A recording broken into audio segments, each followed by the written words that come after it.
Hello guys, welcome back to the channel. Let's review how the weekend went. It's time for that weekend roundup. And how could I not start? How could I not start with the biggest result of the weekend? As Chelsea absolutely thrashed Wolves 6-2. Going to half time, it was 2-2. I thought Cunha was looking really good. I thought Sean Larson was really looking good. And I thought, still after this game, I still think they both look good in the game. But obviously got outshined by how good that Chelsea team looked. In that first half, Palmer and Jackson getting the goals to kind of start things off. Chelsea were leading, then Wolves scored. Chelsea were leading again, then Wolves scored. And then Madueke was like, wait a minute, I really hate Wolves. I don't know why this guy hates Wolves so much. But then Palmer got 3 assists, Madueke got 3 goals, and they were just cooking on that right side. They were cooking on that right side. And I like seeing that happen. I like seeing, that could be a potential move for England, to be fair. I'm not going to lie to you. I've always liked Madueke. I liked Madueke last season. I want to see Madueke do well. I've said if Madueke can get a time at Chelsea and move to Newcastle will be good for him. Even maybe move to Liverpool, being Sal's replacement in the future would be a good move for Madueke. So if you're Madueke, you're watching, keep these moves in your mind. Stay in the Premier League. Villa would be mint, Villa, Newcastle, something like that. I would take him in a heartbeat at United. But yeah, absolute good game there. And then Neto and Felix linking up for that 6th goal after Madueke made it 3-2, 4-2, 5-2. Felix on his return debut making it 6-2 with a Neto assist, which is interesting to talk about, I guess. We'll keep on to the Sunday vibe now with Liverpool beating Brentford 2-0 and Diaz putting an early start on with a good counter-attack, and it's the way Arne Slot wants to play. The counter-attack worked very well, put them in the lead, and they defended well this week, but I still think the shakes were there. I still think Alisson had to do a bit more than he should have had to do. Brentford attacked well, but obviously not good enough to get past Liverpool. And then Salah doing what Salah does best, scoring, as he's done for 7 years in the Premier League now. It's been a while since Salah's been here. 2017, I think it was, wasn't it? Yeah, 7 years. Bournemouth versus Newcastle was that last game to talk about now on the Sunday, and Bournemouth, my God, did Bournemouth deserve to win. We'll get to that in a second though. Semenyo looking really threatening as he put a ball across to Christie, put the ball across a few times in really dangerous positions, and if Bournemouth do well this season, Semenyo's going to be a big part of it. Obviously last year Solanke was a big part of it, but now he's moved on. The problem with Newcastle is Isak is just playing too much on the wing right now. He needs to be more central. Play our actual right winger. I don't know what's going on with Eddie Howe's head. I don't know where it is right now, but it's vanished. Because honestly, Isak needs to become more in the middle, and he's like putting the ball across, and it's like, who you putting the ball across to mate? You're not there. Who else think's going to be there? But let's talk about the big issue of the game. After Barnes and Gordon linked up, Gordon getting a nice goal. Handball. Atara got done for handball. The ball hit like here. You can't see where the ball hit properly. It's just so stupid. It's like, it's not deliberate. He's jumped in the air and it's kind of hit his shoulder, and you've disallowed the goal. It's disgusting. But the biggest thing the ref missed. Like, I kind of get that. I kind of get the ball hitting your shoulder. You can't deliver the arm. Right? Okay, fine. Cross it off. Why the hell was Joelinton not sent off? Joelinton grabbing Neto from him to the ground. That's fine. We'll let it go. We'll let it go. Alright, mint. Well done, referees. Right, it's time to move on to them Saturday games now. We're going back in time, going on with that Southampton versus Forest game, probably one of the most boring games of the weekend. Southampton, they've got a long season coming ahead. A long season coming ahead as they got beat 1-0 by Forest. Gibbs White getting the goal. Gibbs White is the man in it. He is the man. But Chris Wood looks like he's going to have a good season. He looks constantly threatening. Iron had a good game. Chris Wood got found loads in that box in the game. And, if you continue to get found in the box, the goals will come. That is how it works. Fulham beating Leicester 2-1. A bit of an exciting game. Face going to have a good, he had a good time for Leicester. He's a bit dodgy. I said this in a video a couple weeks ago. Wout Face is the one to watch for me at Leicester this season. I want to keep my eyes on him because he's just got something exciting every game. He scores a goal and he's trying backheel passes just outside of his own box and almost getting attacked for it. Traore looked dangerous at the start of the game, and Smith Rowe back to his best by the looks of it, and I'm looking forward to seeing if he is actually back to his best and if he can cook this season.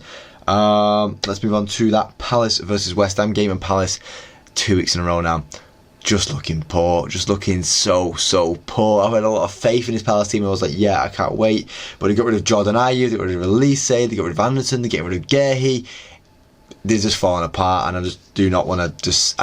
It's so sad to see, because I was like, mate, Palace going to do so well this season, and it's just like, no, they're not. It's fell off, and if they go on this route, they might be on the verge of going down and down and down and down towards the bottom of the table. It was a messy opening goal for West Ham, though, in the 2-0. It was a messy opening goal. But a goal's a goal. They'll take the goal. They got a clean sheet. I think Kilman had a really good game, but West Ham fans will be happy with a big result there after losing to Villa last week at home. Time for some big results now, as City beat Ipswich 4-1. Haaland doing what Haaland does best, with a hat-trick. It is what it is. I survived. Alright, okay. But I liked how Ipswich managed to get a goal. Smodic starting his career off at Ipswich well. We'll see if he can do more of that in the future. I'm looking forward to seeing if he can do more of that in the future. It should be exciting. Obviously, 31 goal involvements last year for Blackburn.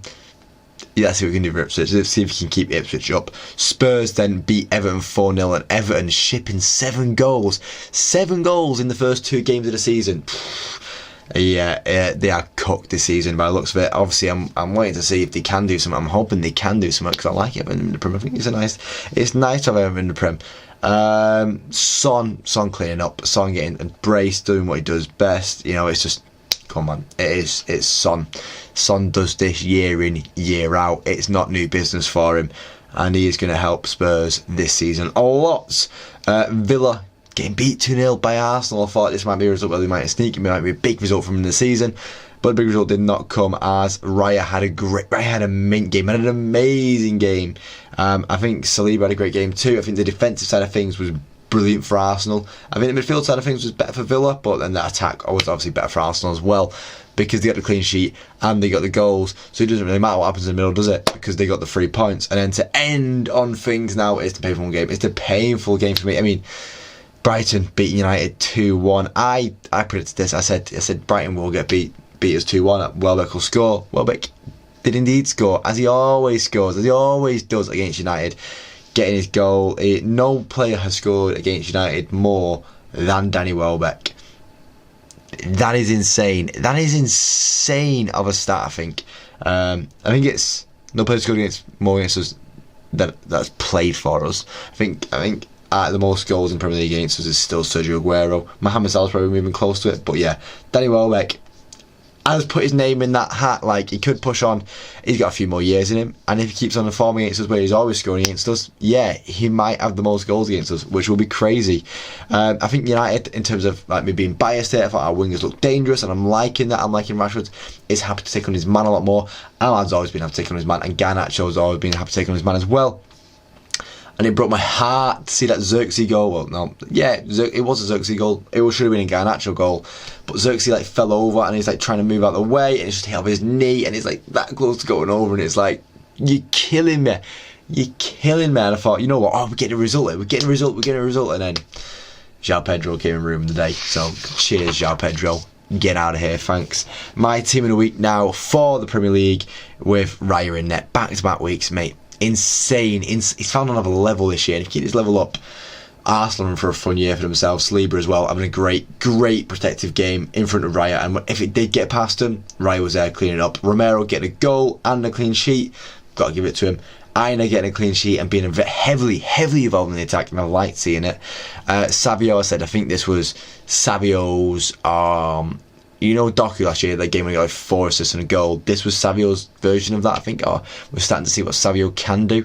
We're going to see if he can do more in the Premier League. Smodic and Morgan Gibbs-White got getting there as well, both getting a goal, both getting an important goal. Smodic, obviously, I'm putting him in there because it is a big goal for Ipswich. You know, it's the first goal back in the Premier League. I've got to speak about it. I've got to speak about, and against City as well. I've got to give a lot of credit to that. Morgan's White obviously scoring a winner. Semenyo looking threatening all game. I wanted to put Ahmad in here, but Semenyo didn't lose, so Semenyo gets into the team. And then it's for the front three, it's a bunch of hat tricks. It is Palmer with a hat trick assist, and then Madueke and Haaland both getting hat tricks themselves. Come on, man. Come on, man. I could not put them in the, I couldn't put myself over. The Championship now, and what a boring week it was in the Championship with 6 draws. There was 12 games and 6 of them were draws. My goodness gracious me, that is a dull. But 3rd game week now, or is it 4th game week? I think it's 3rd game week. But a big result there, as Sunderland beat Burnley 1-0. Obviously, it's not going to be smooth sailing for Burnley, and I think Sunderland will put that marker down and say, no, we would put a fight up too. And I think it'll be interesting if Sunderland do put a fight up, and I want Sunderland to put a fight up. We'll see if they do put that fight up. La Liga now, and Endrick scores his first goal for Madrid in La Liga. Mbappe, still waiting. Endrick does it first, and that boy is going places as they beat 3-0, as they won 3-0 against Valladolid. Yeah, I was going to say they beat 3-0 against Valladolid. That doesn't make sense, Kellen. Atletico Madrid beating Girona 3-0. Like Girona, they've invested a bit this summer, but the investments have not been enough, clearly, because Atletico Madrid is showing that they are a better team, and they are, it's like, Girona, why did you finish last season? We're better. And Barcelona beating Athletic Club 2-1, not much to speak about there. Lewandowski and Yamal getting the goals, but one of the Serie A with Parma beating AC Milan. Massive result for Parma, and showing that the problems at AC Milan might be more rooted than you first expected. And Parma, because I don't think Parma are going to have a good year, but Roma also showing that they have the big problems as they got beat 2-1 by Empoli at home. Really poor week for 2 of the big clubs there. In Serie A, obviously, we're waiting for Juventus to play tonight. Juventus played last week and won 3-0 against Como. Como were a team that was a lot of effort to them. But don't worry, Inter Milan still won, and Inter Milan will be pushing the season. I do think it will be a Juventus year this year. Just everything about them seems right, and Thiago Motta's at a big club now, and I do think Juventus' year is this year. Ligue 1, Lens beating Brest 2-0. Brest losing back-to-back game weeks now. It's not good for them at all, is it? And then Greenwood scoring again as Marseille draw 2-2 against Rennes. And then Lyon getting beat 2-0 at home by Monaco.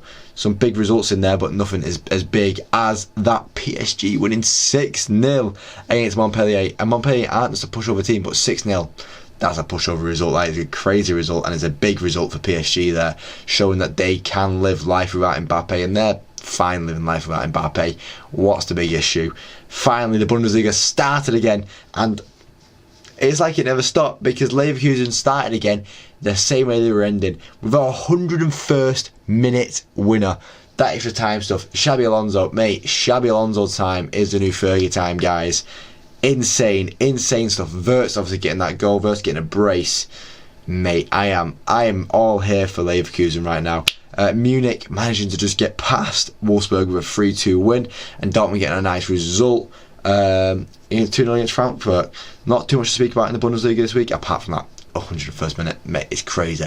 So let's move on to the topic of the week now, guys. Topic of the week, and that is, how good is Haaland? How good is Haaland? Like, I don't know why this needs to be a discussion, because it's a guy with 67 Premier League goals in like 80 Premier League games, if that. How many? So he plays. Yeah, it's probably around 80 Premier League. It's not even that.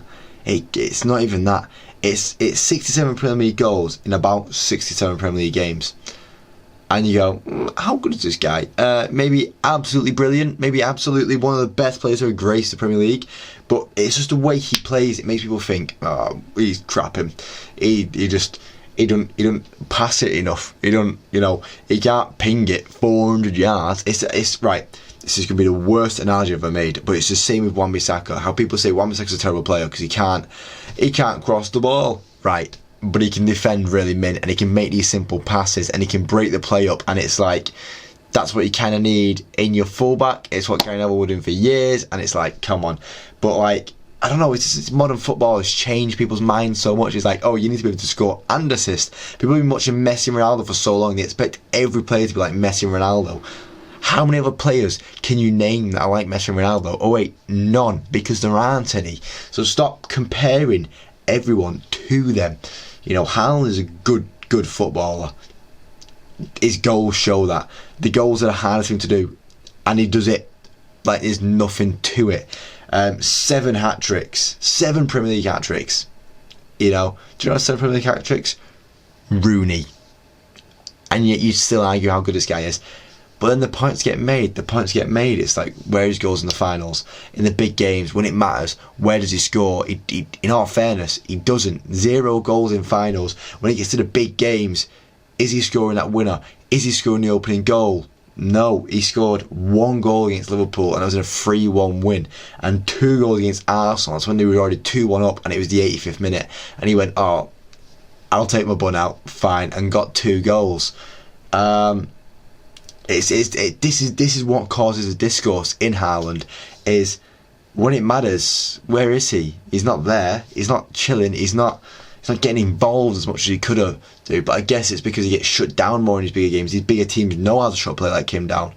But then you got to adapt your game. It's the same way I argue against Foden being an England team. I feel like Foden struggles to adapt his game as quick because Pep teams don't have to adapt their team game quick. Pep teams adapt their game over a season, and that's why you always see them end the season really well, but they might start a bit shaky sometimes and drop the points early on in the season. Because Pep teams develop over the year, they evolve over the year. They struggle more to evolve into a game. That's why you'd see like Messi sometimes for the first 10 minutes of a game, he wouldn't get involved. He'd stand on the side and look at the game and how the game's going to go. And then towards the end of the game, that's when he'll punish you. He'll see the mistakes that you were making early on, and he'll be like, right, that's where I need to be, so I can watch out for that mistake. And when he's going to put his foot in there, I can move my foot here. And it's just a game of chess in his head, and that's all it has to be with Pep. But for a guy with 249 goals at the age of 24, you know what? Ronaldo scored his 900th goal, and he's 650 goals behind Ronaldo. Ronaldo's 14 years older. Yeah, I think Haaland will be fine, guys. You can call him bad all he wants. I think he'll sleep well. He is a good player. Just stop arguing with yourselves. Stop arguing with yourselves, guys. Thank you for watching the video, guys. That's going to be the end of the video now, guys. If you like the video, please leave a like. If you want to see more, subscribe. If you see more on the channel every single day. Thank you for watching, guys. And hopefully I'll see you next time. Cheers.